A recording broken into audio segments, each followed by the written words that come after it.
Welcome to the Tech Egg. Don't get scrambled. Enjoy the video. Start by shredding 500 grams of cabbage finely and sprinkle 1 teaspoon salt. Let it sit 30 minutes to draw out water. Squeeze out moisture until the cabbage weighs about 350 grams, reserving the liquid for stalks or discard. Mix in 1 medium chopped onion, 2 finely sliced green chilies, 2 tablespoons gram flour, 1 teaspoon cumin seeds, ½ teaspoon turmeric, 1 tablespoon lemon juice, and 3 tablespoons chopped coriander to form a pliable mixture, ready for binding and resting.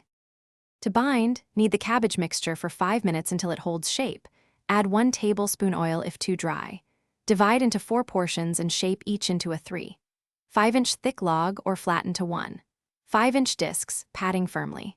Steam logs for 15 minutes or pan fry lightly for golden crust before cooling slightly.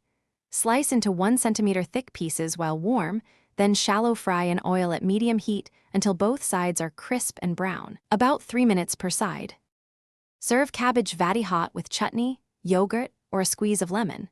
Garnish with extra coriander and thinly sliced onions for crunch. Store leftovers in an airtight container refrigerated up to 3 days, or freeze uncooked logs wrapped tightly for up to 1 month. Thaw overnight in refrigerator before steaming or frying. For variations, add 50 grams grated carrot, 25 grams roasted peanuts, or 1 teaspoon garam masala to the mix. Adjust salt and chili to taste when. Thanks for watching. Consider subscribing if I helped unscramble your problems.